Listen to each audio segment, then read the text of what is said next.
Hi friends, எல்லாரும் எப்படி இருக்கீங்க? நேற்று எல்லாரும் புத்தாண்டை சிறப்பாக கொண்டாடிங்களா?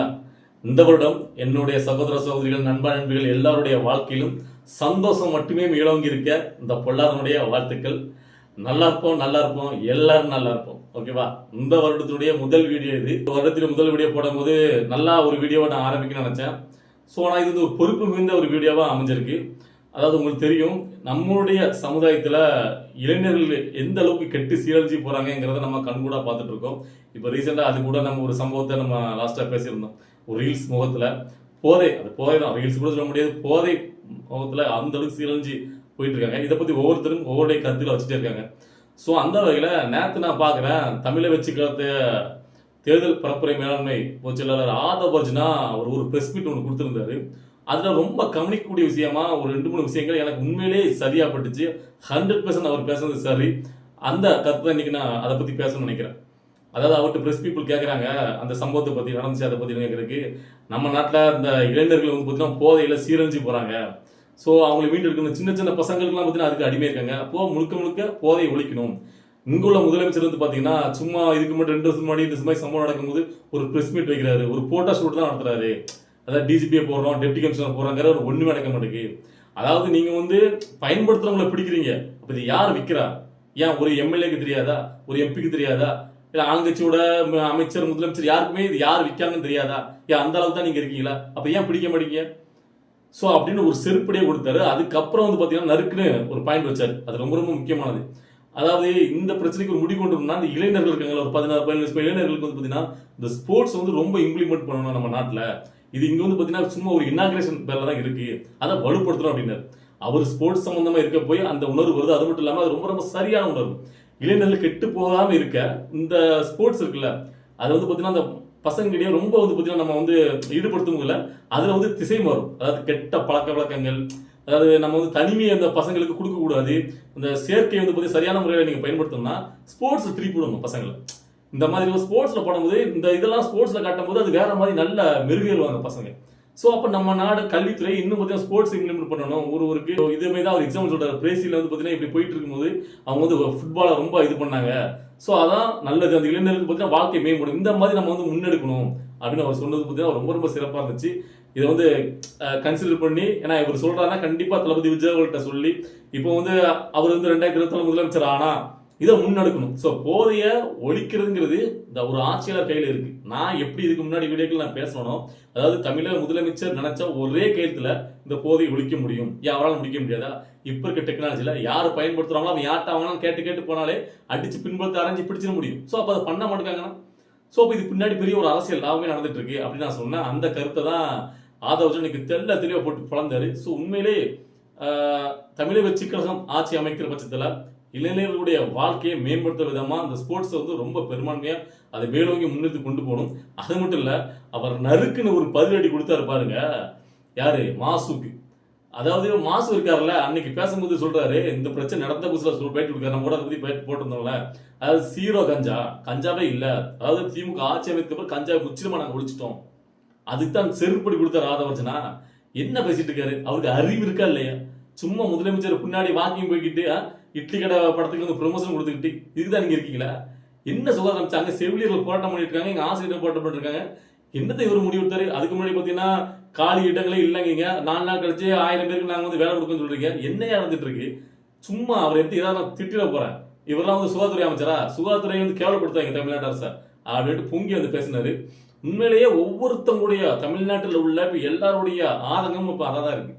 எவ்வளவுக்குள்ள போதையில அடிக்ட் ஆகி ஒரு, அதாவது ஒரு கொலை பண்ற அளவுக்கு போய் ஒரு அதை ரீல்ஸ் எடுத்து போடுறான். இந்த நிலைமையில இளைஞர் கெட்டு சீரழிஞ்சு, அதுக்கப்புறம் இல்ல, இதுக்கு முன்னாடி நிறைய நடந்திருக்கு. இப்போ அந்த ரீல்ஸ் போட்டதுனால வெளியாத்துக்கு தெரிய ஆரம்பிக்கு. இப்போ அந்த ரீல்ஸ்ல போடலன்னா அது போடுறதுக்கு முன்னாடி ஏகப்பட்ட சமூகம் எங்கெல்லாம நடந்துதான் இருக்கு.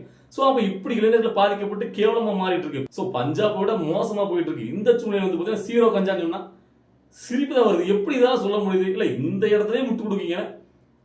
இல்ல அதுல ஆதவர்ஜன் நான் கேட்ட விஷயத்துல ஹைலைட்டா, அதாவது கண்டிப்பா ஒரு ஆளுங்கட்சியுடைய எம்எல்ஏ, எம்பி, அமைச்சர் இவங்களுக்கு தெரியாம இந்த விஷயம் நடக்கும் நீங்க நினைக்கிறீங்களா அப்படின்னு கேட்காரு. சரியான ஒரு பாயிண்ட். நான் மனசுல நினைச்ச ஒரு பாயிண்ட் ஆதவர்ஜன் இன்னைக்கு பேசியிருக்கேன். அதனால இன்னைக்கு இந்த வீடியோ எடுத்து பேசணும். யாருமே இப்படி பேச கிடையாது. உண்மையில இங்க ஒரு ஆளுங்கட்சி இருக்குன்னா ஆளுங்கட்சியோட அரசியல்வாதிகள் அந்த அவங்களுக்கு தெரியாம எங்கேயுமே எந்த ஒரு தவறுமே நடக்கிறது கிடையாது. ஸோ இப்படிலாம் ஒரு போதைப் பொருள் இவ்வளோக்குள்ள எல்லா இடங்களையும் கிடைக்குன்னா எப்படி கிடைக்கும்? பிடிக்கிறவன, அதாவது அடிக்கிறவன், அதை பயன்படுத்தணும் பிடிச்சி அதை விற்கிறவனால கண்டுபிடிக்க முடியாதா? என்ன நடந்துட்டு நாட்டில் இருக்கவங்களாம் கேன பையனை. ஸோ ஆதவர்ஜுனா சிறமையாக பேசியிருக்காரு. உண்மையிலேயே அந்த பாராட்டு வரவேற்குரியது. இந்த வருடத்திலேயாவது இந்த போதை பழக்கங்கிறது முற்றிலுமாக ஒழியும். ஸோ அப்போ இந்த ஆட்சியாளர்கள்லாம் இது தெரிஞ்சுக்கிட்டு ஏன் இதை தடுக்க மாட்டேங்காங்க, முழுவதுமே தடுத்து நிற்பாட்ட மாட்டேங்காங்கன்னா வெறும் ஓட்டுக்காக, அரசியலுக்காக. ஸோ இவங்க இதெல்லாம் கட்டுப்படுத்தி இந்த மக்கள்லாம் மேலோங்கிட்டான்னு வச்சுருங்களேன், அரசியல் ஆதாயம் அடைச்சிட்டான்னு வச்சுருங்களேன். ஸோ இவங்களுக்கு வந்து பார்த்தீங்கன்னா எந்த ஒரு அரசியலும் பண்ண முடியாது. அவன் முட்டாளா, பைத்தியக்காரனா, இந்த மாதிரி குடிகாரனா, போதையில் கடந்து அப்படியே கலந்துட்டு வந்து இவங்க அரசியல் பண்ண முடியும். ஸோ அவன் வந்து மேலோங்கி ஒரு படித்து எல்லாருமே நல்ல நிலைமைக்கு வந்துட்டான் அப்படின்னா இவங்களெல்லாம் கேட்க முடியாது, ஏற்று கேள்வி கேட்க ஆரம்பிப்பாங்க. இவங்களுக்கு ஏற்று கேள்வி கேட்டக்கூடாது. அவங்களாம் தற்கொலைகளாக வச்சிருக்கணும். அவங்க வந்து பார்த்தீங்கன்னா அந்த போதை கடுமையை அப்படியே கிடக்கணும், இந்த ஜாதியால் சண்டை போட்டே கிடக்கணும், மதத்தால் சண்டை போட்டே கிடக்கணும். ஸோ அப்படின்னா இவங்க அதை பயன்படுத்தி அரசியலை பண்ண முடியும்.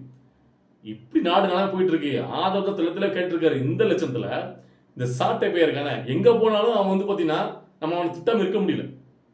அவன் நம்ம திட்டங்கிற நோக்கம் கிடையாது. ஸோ ஆனால் அவன் அந்த இடத்துல என்ன பண்ணுறாங்க கேட்டிங்கன்னா, இப்போ தளபதி விஜய் அவர்கள் ஒரு பாட்டு வரும்ல, அதாவது நாங்கள் அழுக்கார் இருக்கோம் அப்படிங்க அப்படின்ட்டு அந்த பாட்டு விஜய் அவர்கள் பாடினதுனால அவர் வந்து பார்த்தீங்கன்னா அந்த அந்த மாதிரி இருக்கிற அந்த புள்ளிங்க குரூப்ஸை ஆதரிக்காரு. ஸோ இவரெல்லாம் என்ன மாதிரியான தலைவன், இப்படிலாம் ஒரு ஆதரிக்கலாமா அப்படின்னு அவரை மையப்படி இதுக்குள்ள அப்படி புரட்டி கொண்டு வரான். அந்த பாடல்கள் அந்த வரியில் வந்ததுனால ஏடா லூசுத்தனமா பேசுறிய மானங்கட்ட பேல சாட்ட நெஜ வாழ்க்கையில அவர் பாடத்துல ஒரு பாட்டுல வந்து அந்த லைனை நீ இவ்வளவு கொண்டாரு. அதுல போய் தப்பான வரிகள் எனக்குமே தெரியல. நாங்க அழுக்கா இருப்போம்னா அதாவது கூலி தொழிலாளி பாக்குறவங்க, கஷ்டப்படுற மக்கள், ஏழைப்பட மக்கள் அழுக்கு இது மாதிரி இருப்பாங்க. அவங்க ஹை கிளாஸ் மாதிரி இருக்க மாட்டாங்க. அதனுடைய அறிகள் தான் அது. அதனால புரிஞ்சுக்கணும். இவன் அப்படியே கொண்டு போயிட்டான் இந்த புள்ளிய குருசு கூட சேர்த்து. நான் கேட்கிறேன், நெஜ லைஃப்ல திருமாவளவன் அவர்கள் ஒரு பையன், நீங்க போட்டோ செட்டை பார்த்து ஒரு வீடியோ பார்த்துருப்பீங்க, ஒரு ஹேர் கட்டு, சின்ன பையன் தான், ஹேர் கட் ஒரு மாதிரி பண்ணிட்டு கலரா அவர் பெயிண்ட் அடிச்சு வந்திருப்பான், ஏதோ காக்காவும் ஒரு அந்த மாதிரி கலர்ல அதை தடை விட்டு அது பெருமையை தூக்கி தூக்கி விட்டு ஒரு கொஞ்சுவார். ஸோ அப்போ உண்மையிலே அந்த மாதிரி புள்ளிங்க குறித்து ஆதரிக்கிறவர் திருமாவளவன் ஆதரிக்கார். ஒரு மிகப்பெரிய ஒரு தலைவர் சொல்றாங்க எல்லாருமே, ஆனா அவர் தான் அதை ஆதரிக்கார். நீ தைரியமான ஆம்பளையா இருந்தா சாட்ட நீ அவரை கம்பேர் பண்ணி பேசு, அவர் தானே ஆதரிக்காரு, உண்மையை சொல்ல பார்க்கலாம். ஆனா இந்த இடத்துல உண்மையை சொன்ன ஒருத்தர் இருக்கா, யார் தெரியுமா? பாரி. அதாவது பாத்தீங்கன்னா நீங்க இந்த வள்ளல் பாரிக்கிற யூடியூப் சேனல் இருக்கும், அதுல அந்த வள்ளல் பாரி அந்த நண்பர் பேசியிருக்காரு. உண்மையிலேயே திருமணம் இதை எப்படி ஆதரிக்கலாம், இதை ஆதரிக்கலாமா, அந்த இளைஞருடைய வாழ்க்கையும் சீரழிஞ்சிட்டு இருக்கு. ஸோ அவங்கள நான் ஒட்டுமொத்தமா அந்த சமுதாய மக்கள் தான் மண்ணு சொல்லல, ஆனா அதிகமா அந்த மக்கள், அந்த சமுதாய மக்கள் பாதிக்கப்படுறாங்க அப்படின்னு சொல்றாரு. அப்போ ஒரு தலைவராக இருந்தீங்கன்னா அந்த மக்கள் மேம்பட தான் நீங்க நினைக்கணும். யாராவது இந்த மாதிரி ஹேர் கட்டு, புள்ளிங்க மாதிரி ஹேர் கட் பண்ணிட்டு அந்த மாதிரி பெயின் மாதிரி அது மாதிரி அடிச்சுட்டு கலர் அடிச்சுட்டுலாம் போனா எந்த ஸ்கூல்ல வந்து எந்த வார்த்தையில ஏற்றுப்பாங்களா? ஸோ அப்போ இப்போ நம்ம பிள்ளை அப்படி வந்தா உண்மையிலே கண்டிப்பாக கண்டிக்க மாட்டாங்க. ஒரு உண்மையான அது பிள்ளை மேல அக்கறை உள்ள, அது தாய் தந்தையா இருந்தாலும் சரி, சொந்தக்காரன் யாருனாலும் அதை கண்டிப்பாங்க. என்னடா இப்படி வச்சுட்டு வர அப்படின்ட்டு. அப்போ அதை வருடி கொடுத்து அது ஒரு சந்தோஷம் அடைறீங்கன்னா அப்போ அவங்கெல்லாம் அப்படி இருக்கணும். அந்த மாதிரி ஒரு கேட்டகரியில அப்படியே இருந்து அவங்களுக்கு ஒரு பிரச்சனை இருந்துகிட்டே இருக்கணும் எப்பவுமே. அவங்களுக்கு பிரச்சனை இல்லாம அவங்க வாழ்க்கையில அடுத்த கட்டத்தை யோசிச்சிட்டாங்கன்னா உங்களால அரசியல் பண்ண முடியாது. புரியுதுங்களா? அதனாலதான் தொடர்ந்து அந்த மாதிரி அதுல ஊக்குவிக்காங்க. இதான் உண்மை. இதை பேசுறதுக்கு தைரியம் இருக்கணும். நான் சாப்பிட்டு கேட்கிறேன், நீ உண்மையிலே யோக்கியனா, நீ நேர்மையா பேசுறவா இருந்தா அதை பத்தி பேசு. அதே எனக்கு விஜய் மட்டும், விஜயா நிஜ வாழ்க்கையில இதெல்லாம் ஊக்குவிச்சிட்டு இருக்காரு. நான் கேட்கிறேன், அவர் படத்தினுடைய வரிகள் அதுலயுமே அவர் தவறா எந்த ஒரு காரணத்தையுமே சொல்லல அதுல. சோ ஆனா இவங்க வந்து பாத்தீங்கன்னா முழுக்க முழுக்க இந்த விஷயத்துல கூட அது விஜய்க்கு எதிராக கட்டமைக்க தான் முயற்சி பண்ணான்னு தவிர திமுக அரசை எதிர்த்து நாக்க பிடிக்கிறமே கேள்வி கேட்க மாட்டேங்க. என்ன அப்பா சொல்லிட்டீங்களே, உங்களால ஒரே கையெழுத்துல அந்த போதையை ஒழிக்க முடியாது அப்படின்னு அங்க பார்த்து கேள்வி. எல்லாருமே இப்போ திமுக தான் கேட்கணும். ஏன்னா அவங்க ஆட்சியில் இருக்காங்க. புரியுதா? இத்தனை நாடுகளும் திராவிட வச்சு மாற்றி மாற்றி ஆட்சி இருக்கு. ஸோ அப்போ அவங்களால இந்த கஞ்சா போதை பொருளத்தை ஒழிக்க முடியாதா? அவங்களால நீங்க நினைச்சா முடியுமா முடியாதா அப்படிங்கிற கேள்வியை ஆட்சியில் அதிகாரத்தில் இருக்கணும் பார்த்து கேட்கணும். ஆனா அந்த டைம்ல கூட நீ கேனத்தனமா ரொம்ப இழிவான உன் அரசியலை பயன்படுத்தி விஜய்க்கு எதிராக கட்ட வைக்க பத்தியா? அப்ப நீ எப்படிப்பட்ட ஆளா இருக்கணும்? அப்போ முழுக்க நீ வந்து பாத்தீங்கன்னா உண்மையான மக்களுக்கு நான் நீங்க பண்ணல. இந்த தேர்தலை விஜய் ஜெயிக்கிற கூடாது, விஜய்க்கு எதிரான எவ்வளவுக்குள்ள நம்மளால கட்டமைக்க முடியுமோ நெகட்டிவிட்டி ஸ்ப்ரெட் பண்ணதான் உங்களுடைய எண்ணமா இருக்க தவிர உண்மையிலே இந்த மக்களுக்காக இந்த இளைஞர்கள் இவ்வளவுக்குள்ள பாதி அதை பத்தி உன்னுடைய எண்ணம் ஒண்ணு கூட கிடையாது. சோ மக்கள் இதை நீங்க பார்த்துட்டு இருப்பீங்க. முன்னாடியே நான் வைக்கணும். அதாவது என்ன பொறுத்திருக்கும், தளபதி விஜய் அவர்கள் இந்த 2026 தேர்தல் நிற்கும் போது அவர் வந்து பாத்தீங்கன்னா இப்ப தேர்தல் அறிக்கை கொடுப்பாங்கல்ல, அதுல இந்த போதையை ஒழிக்கிறதுக்கு உண்டான ஒரு நல்ல ஒரு இதை வந்தா நான் இப்படி செய்வேன், இது உச்சமாக ஒழிச்சிருவேன் அப்படிங்கிற ஒரு தீர்மானத்தை அவர் கொடுக்கணும். யாருமே அவர் பார்த்தீங்கன்னா பெண்கள் பாதுகாப்பு இதெல்லாம் சொல்றாரு. ஆனா இந்த தேர்தல் அறிக்கையில ஏன்னா அவர் ஒரு விஷயத்த சொன்னார்னா கண்டிப்பா செய்வாருங்கிற நம்பிக்கை எனக்கு இருக்கு. ஸோ மற்றவங்களுமே கிடையாது, ஒரு சொல்லிட்டு சும்மா பேருக்கு சொல்றது கிடையாது, சொன்னா தீர்மானமா செய்யக்கூடாது. அப்படிங்கும்போது இந்த கஞ்சா போதை பழக்கத்துல வந்து தமிழ்நாட்டு இளைஞர்கள் மீண்டு வரணும்னா அது ஒரு நல்ல ஆட்சி அமைக்கக்கூடிய தலைவர் கையில தான் இருக்கு. ஸோ அப்படிங்கும்போது விஜய் அவர்கள் இதை முன்னெடுத்து தேர்தலை அறிவிக்கணும் அப்படின்னு நான் இப்பவே வேண்டுகோளா வைக்கிறேன். ஸோ நீங்க எல்லாரும் அதே வேண்டுகோளா வைங்க, நல்லதே நடக்கட்டும். ஸோ இந்த 2024 அதாவது நம்ம நாடு வந்து பார்த்தீங்கன்னா ஒரு நல்ல ஒரு முன்னேற்றத்தை அடையணும், இளைஞர்கள் வாழ்க்கையை வந்து மேலாகணும். ஸோ இந்த வீடியோ பார்க்கும்போது உங்களுக்கு என்ன தோணுச்சு, நீங்கள் என்ன நினைச்சீங்க அப்படிங்கிறத உங்களுடைய கருத்துக்களை கமெண்ட்ல பதிவு பண்ணுங்க. நம்ம அடுத்த வீடியோ பார்க்கலாம். பாய்.